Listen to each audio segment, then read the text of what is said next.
Today we're going to put the pitch change bearing back onto the prop, then mount the prop back to the engine.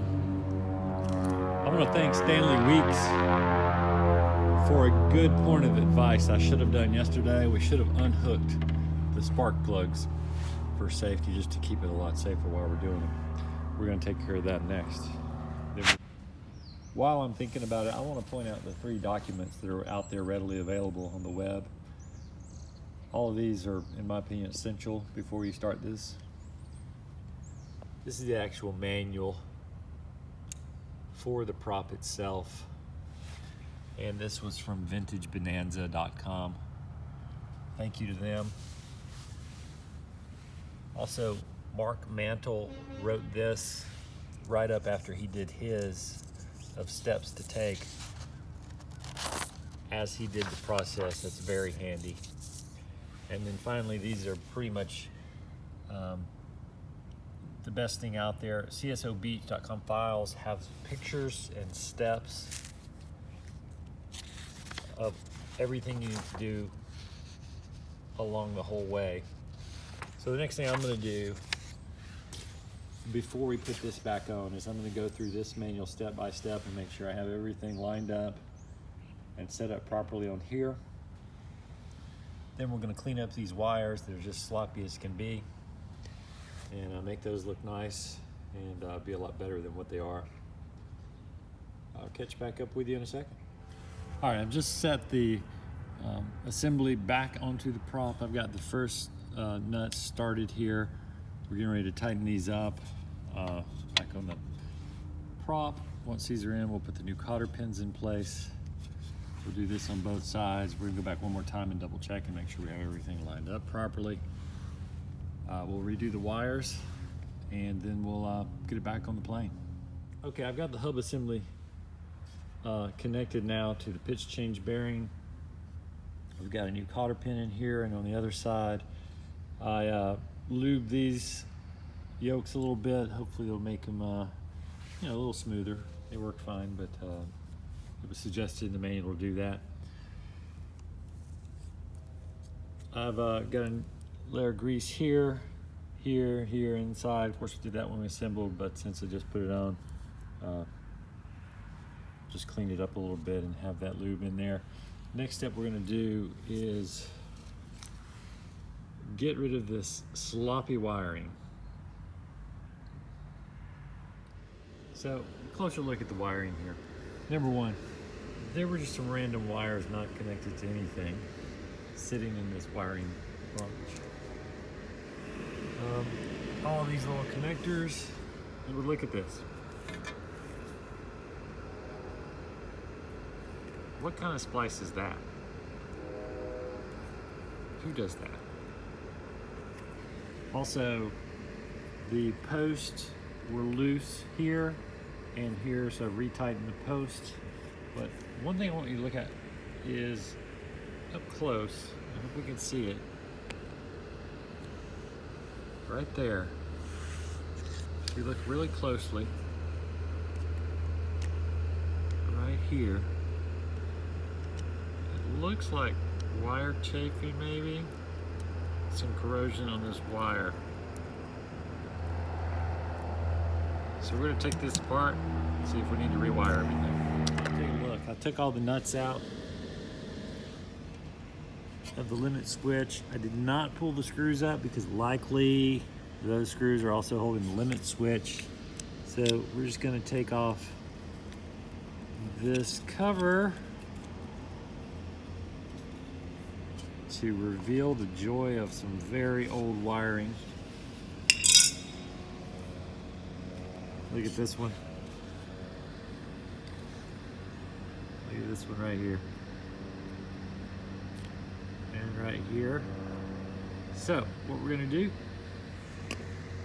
is we're going to replace all of that old wiring. We'll keep the switches, they're fine. But this wiring, it's time to go. Look to that one wire that started this little investigation. But if you look right there, right at the tip of the razor blade, it's green corrosion on the wire. So this wire was sitting here, and the part where it flexes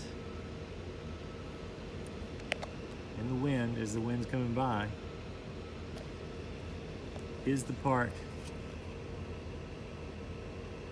that has worn away all the insulation. So glad we caught that.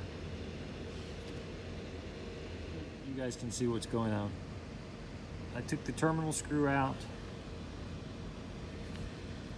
and what we're going to do is replace wires one at a time. So we're essentially going to take this wire out. You have the zip tie there to hold the switch in place.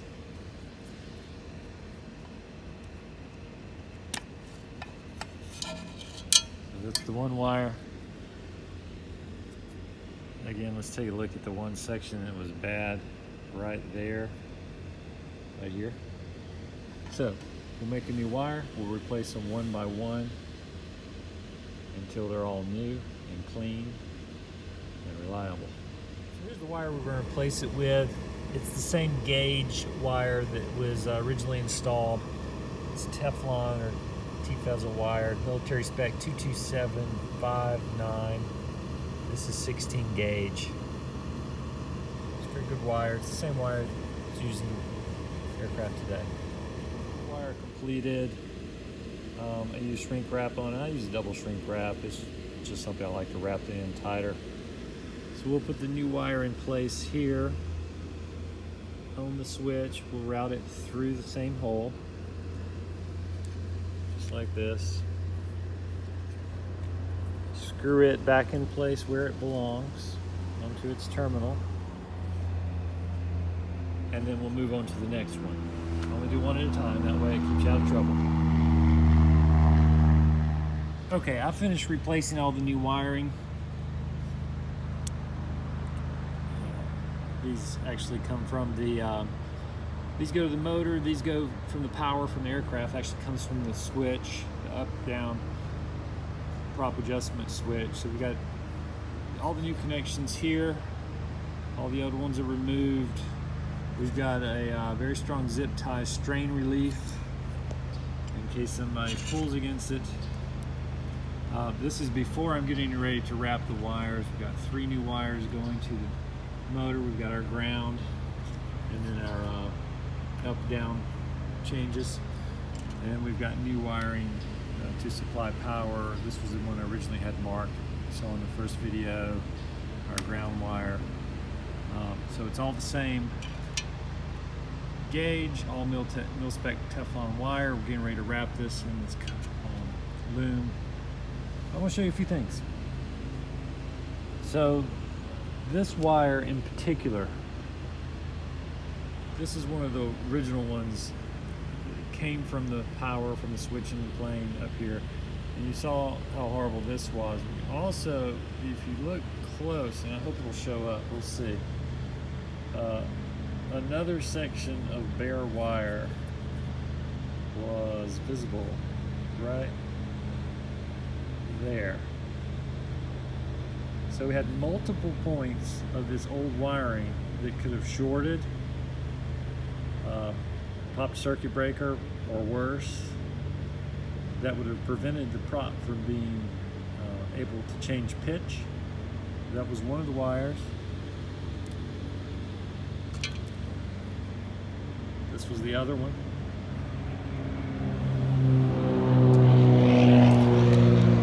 Ultimately, all of this junk wiring was removed.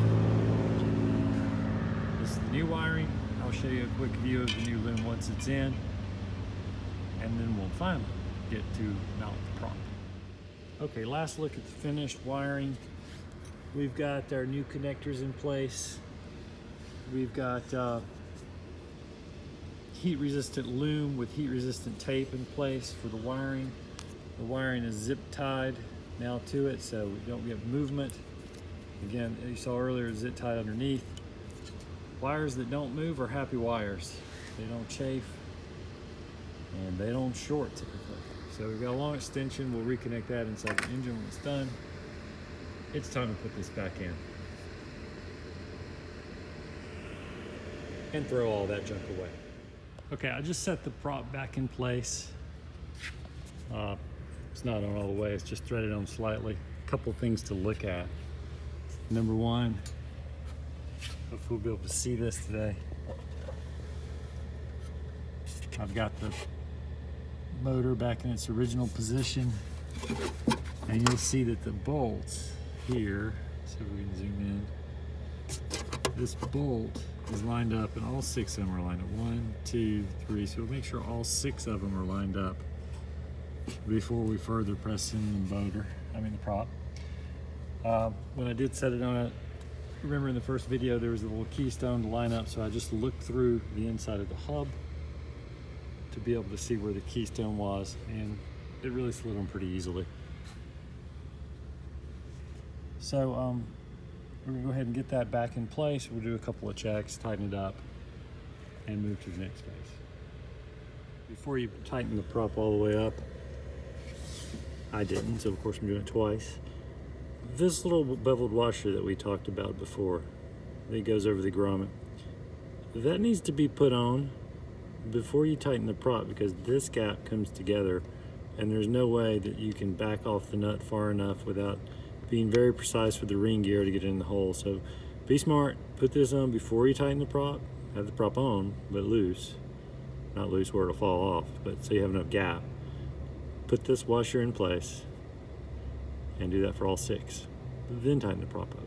Okay, so we have all the washers in place. These are the beveled ones. We got this washer behind the lock nut. We got the lock nut for all 6 in place. You can see the 3 here. You can get a view of the washer here.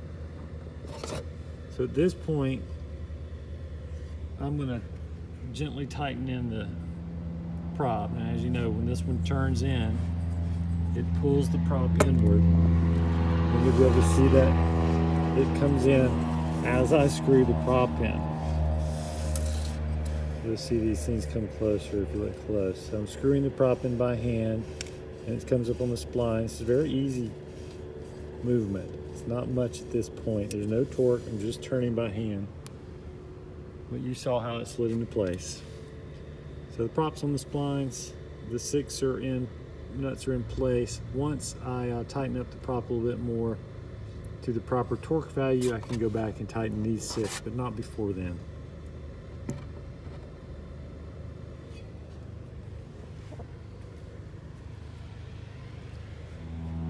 That'll help out a lot when you're tightening these 6 bolts, and also when you're indexing the prop on the prop ring for the proper RPM.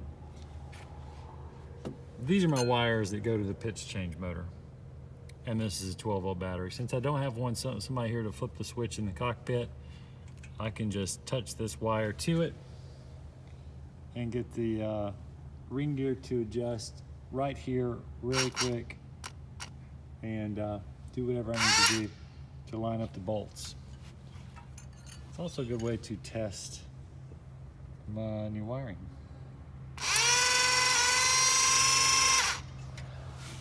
Saves you a lot of time.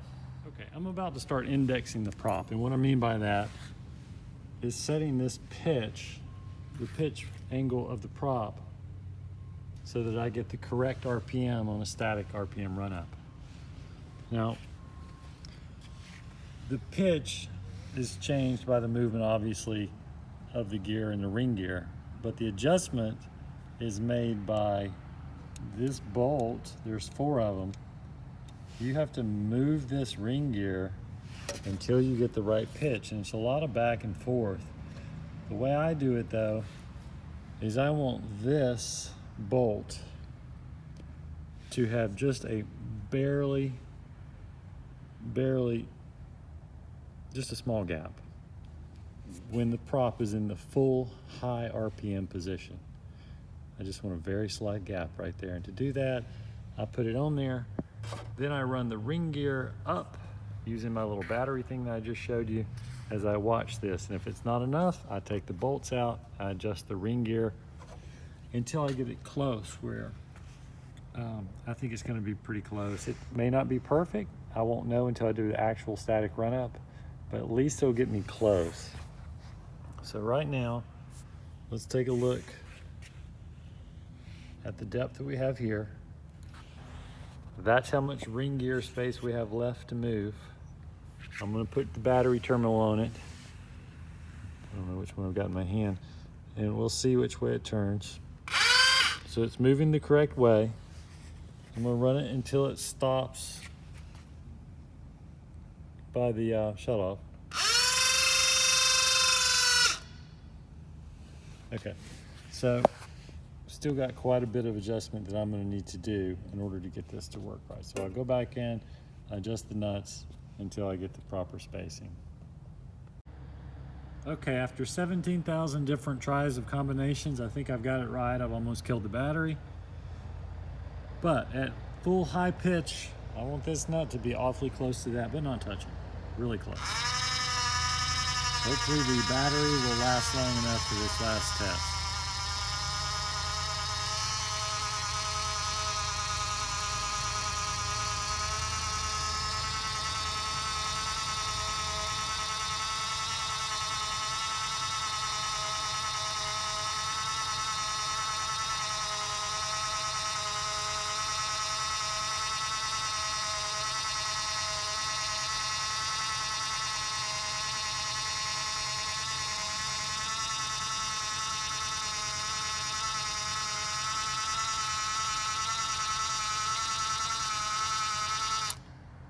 All right, I think that is as close as I can get. I think that should be fine, but we won't know until we do a static run up and also a full speed takeoff. Make sure the RPM settings are just right. If not, we'll come back, we'll readjust. Tighten down to the right torque for the ring gear adjustment on the fine pitch for the prop. I think we're gonna be in good shape. The new oil filter is in as a side project. New oil filter's in. Pressure washer has been replaced on the engine drain. And now we're gonna put 10 quarts of oil in. Actually 9. Calls for 10, we're gonna put 9. All right, we've got all the fresh oil in. Looks a lot nicer than the other one. It needed it. Spark plug's back on. New wire loom is in. I've got quick connect disconnects here, secured here, actually under here and under here. For the next time I have to change the pitch change. We've got a new ground wire that runs to the motor. We saw that wiring earlier. The prop has been retorqued to 450 pounds.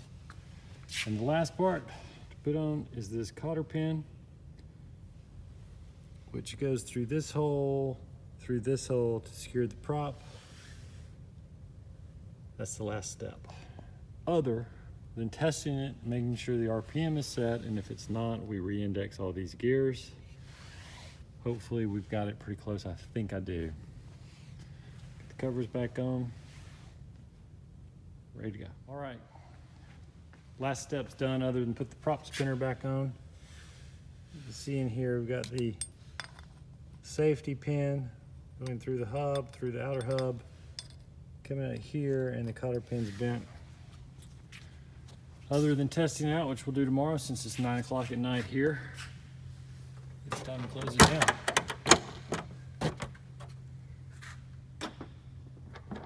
I'll put the spinner on tomorrow after I know everything's working right, just in case.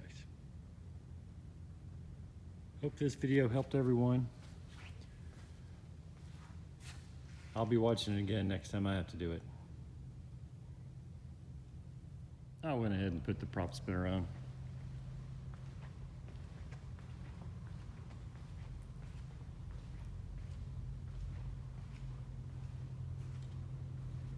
Well, we'll test it.